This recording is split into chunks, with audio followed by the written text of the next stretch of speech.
Bem, meus queridos alunos do Cientista, aqui estou para fazer uma revisão para vocês do nosso conteúdo que foi separado para a nossa AG, da nossa terceira etapa.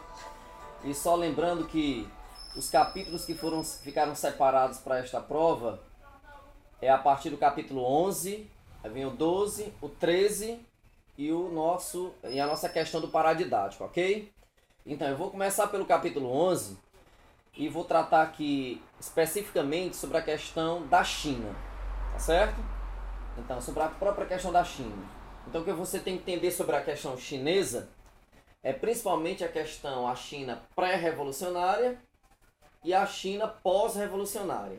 Então, ela está ligada, está atrelada ao famoso assunto do socialismo. Então, de uma forma bem sistemática, você tem que entender o seguinte. Se a gente fizer um paralelo aqui em relação à China, então eu posso dizer o seguinte, que no final do século XIX, a China ela era controlada basicamente por funcionários que eram graduados, chefes políticos, e esses tais dividiram o território sobre a influência das grandes potências industriais, tá certo? Potências essas que eram industriais, comerciais, e os camponeses se revoltaram com tais atitudes, se rebelaram contra isso, sobre essa influência, e houve uma grande retaliação. Então, e a China foi invadida. Então, e aí no início do século XX, nos anos 1900, fundou-se, na verdade, no final do século XX, fundou-se o Partido Nacional do Povo, que aí 11 anos depois, no ano de 1911, certo? Foi proclamada a República na China, e aí foi derrubado o famoso Império Chinês. E aí os 14 próximos anos, certo? A República Chinesa aproximou-se do nacionalismo. E entrando numa guerra civil que vai até o ano de 1949, quando o famoso líder Mao Tse-tung e seu exército popular, tá certo? De libertação tomaram o poder. E aí foi instaurado o famoso regime ditatorial socialista. Tranquilo? Um outro assunto que está no mesmo capítulo, tá certo? O capítulo 11, é justamente sobre o Vietnã. E aí a gente pode classificar aqui sinteticamente fatores e consequências dessa guerra, a guerra do Vietnã. Como, por exemplo, a bipolaridade das relações internacionais da época, a famosa Guerra Fria, a intervenção das grandes potências estrangeiras no tal conflito, a polarização ideológica no Vietnã do Norte e no Vietnã do Sul. E aí, como consequência, a gente pode classificar, por exemplo, devastação da produção agrícola, unificação territorial, unificação política sob o regime socialista, o elevado número de mortes da população civil, especialmente dos camponeses. Então, tudo isso está atrelado às consequências do socialismo no Vietnã, na famosa Guerra do Vietnã. Não esquece, ela está intimamente ligada à famosa Guerra Fria, à bipolaridade. Tá certo? No nosso assunto sobre a partir de 1945, que vai até 64, que é o período que nós conhecemos como democracia e populismo, o populismo você não pode esquecer que foi instaurado pelo famoso presidente Getúlio Vargas a partir de 1930, naquele famoso golpe de Estado que eles chamaram de Revolução, tá certo? De Revolução, a Revolução de 1930.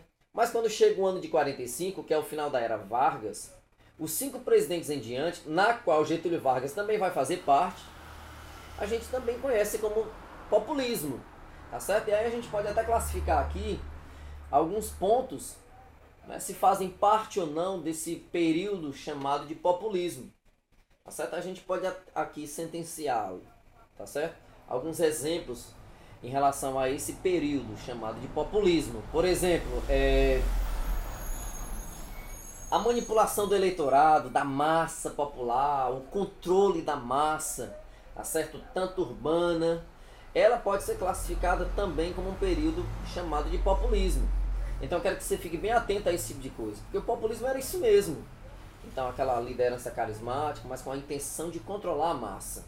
Por exemplo, mobilização de trabalhadores, nas lutas pela industrialização, também é um fator do populismo, ok? Por exemplo, a gente pode classificar também como populismo a busca de uma aliança política, tá certo? Entre diversos setores da nação. E claro que essas alianças ela se revela assim meio que frágil. Então ela não é consistente. E aí isso a gente pode até descrever da seguinte forma, que ela vai se desfazer e frequentemente em benefícios das classes dominantes. Volto a dizer novamente. Essa foi aquela proposta quando Getúlio Vargas instalou o populismo. Controlar a massa, tá certo? Mas sem esquecer da classe dominante. Sem esquecer da classe dominante. Ok? E aí vamos lá. Não podemos esquecer que temos uma questão do paradidático. Fica bem atento, principalmente à sua ficha de leitura. Dá uma estudada naquela ficha de leitura. Que eu tirei uma questão daquela que eu pedi para você me devolver tal igual. Então fica bem atento. Tá certo? Daquelas que eu pedi para você fazer. Uma delas está tal igual na sua global. Tá certo? Então, continuando nosso assunto sobre a ditadura militar de 64 a 85. O que é que eu não posso esquecer? Que o último governo populista, que foi do Jango, o João Goulart, depois que ele lançou as reformas de base, o exército se mobilizou achando que o governo do Jango era um governo socialista. E aí no dia 31 de março de 1964, foi dado um golpe de Estado e os militares vão assumir o poder. A junta militar assume e coloca como primeiro presidente desse período o famoso cearense Humberto de Alencar Castelo Branco. Tá certo? Aí nós temos o Castelo Branco, nós temos o presidente Costa e Silva, nós temos o presidente Médici, o Garrastas, o Médici. Nós temos o Ernesto Geisel e, por fim, o presidente João Batista Figueiredo. Ok? Então, a resistência, ela sempre houve no período da ditadura militar. Ela sempre houve. E aí, dentro dessa questão, várias foram as formas de resistência. Tá certo? Uma delas curiosa era um jornal que era publicado chamado O Pasquim. Tá certo? E era interessante que ele fazia um humor satírico, criticando diretamente a ditadura militar. Outra coisa também eram as famosas peças de teatro.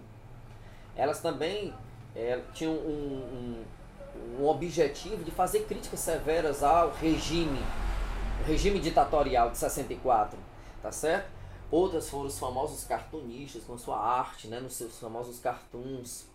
E não posso esquecer o carro-chefe, as músicas de protesto. Que até nós temos uma famosíssima música de protesto, para não dizer que não falei das flores, a famosa música do Geraldo Vandré. Vem, vamos embora, que esperar não é saber. Quem sabe faz a hora, não espera acontecer. Então ela ficou famosíssima essa música. Tá certo? Muitos até atribuem que ela se tornou a grande bandeira musical de protesto contra a ditadura militar. Tá certo? Do Geraldo Vandré. Então a propaganda ela foi muito marcante. Então a propaganda em favor do regime militar, ela foi muito marcante. Os seus slogans, as suas expressões, Brasil, ame-o ou deixe-o, né? Pra frente Brasil, o próprio tricampeonato vencido pelo Brasil, foi uma propaganda de massa que serviu para controlar o povo, para que o povo não entendesse esse regime ditatorial na qual o país estava passando. Tá certo? Então, por exemplo, no governo do terceiro presidente da ditadura militar, o Garrastas, o Médici. Não esquece, ó, Médici, o M de Médici, milagre econômico. Tá certo? Então aconteceu o famoso milagre econômico. E é interessante lembrar que esse milagre econômico, ele representa um crescimento na economia de 10%. Tá certo? E foi durante o governo desse presidente. Mas não esqueça uma coisa. O PIB cresceu, a economia cresceu, o bolo inchou, como nós falamos, mas foi mal repartido esse bolo. Então esse crescimento ele foi mal repartido. Tá certo? Então houve uma concentração de renda. então ela não foi bem distribuída. Então nós falamos que houve uma má distribuição da renda. Tranquilo? Então, outra coisa importante também que a gente pode classificar nesse período é o seguinte. O país vivia nesse período o famoso os anos de chumbo, tá certo? E os anos de chumbo é justamente a partir do Médici, do presidente do milagre econômico. A economia está crescendo, mas é o período dos anos de chumbo, tá certo? E esses anos de chumbo é interessante você saber uma coisa, que houve um endurecimento do regime, daí essa expressão anos de chumbo, tá certo? E a ampliação da censura. Então, o crescimento da censura, tá certo? Apesar do milagre econômico brasileiro, apesar desse crescimento, anos de chumbo, tá certo? O endurecimento do regime e a ampliação da censura, tá certo? E aí o DOPS estava trabalhando muito bem em favor disso, em favor do Estado, em favor do governo. Eu não posso esquecer que no governo do primeiro presidente, o Castelo Branco, houve o famoso bipartidarismo, tá certo? Então o pluripartidarismo foi esquecido, então os vários partidos foram extintos e foram criados apenas dois, que é justamente o famoso partido chamado ARENA, Aliança Renovadora Nacional, tá certo? E o famoso MDB. Olha que coisa curiosa. O MDB, ele era conhecido como o Movimento Democrático Brasileiro. Aí você pensa, já Movimento Democrático Brasileiro num período ditatorial, anos de chumbo, um período de endurecimento, assim, de perseguição, tortura, mortes, como nós vimos no filme Batismo de Sangue. Como é que pode? Porque a ARENA, a Aliança Renovadora Nacional, era o partido situacionista, o partido do Estado. E o MDB era o da oposição. Só que essa oposição era só de fachada, tá certo? Porque era formado por militares. É lógico que o MDB não concordava com tudo da ARENA. Mas uma oposição dentro de um regime ditatorial, isso é muito complicado. Então, mas tem esse nome, né? Movimento Democrático Brasileiro. Tá certo? E pra gente encerrar, tá certo? Tem uma coisa curiosa que o SBT, tá certo? Ele exibiu no seu canal uma novela chamada Amor e Revolução, tá certo? E essa novela ela resgatava acontecimentos políticos ocorridos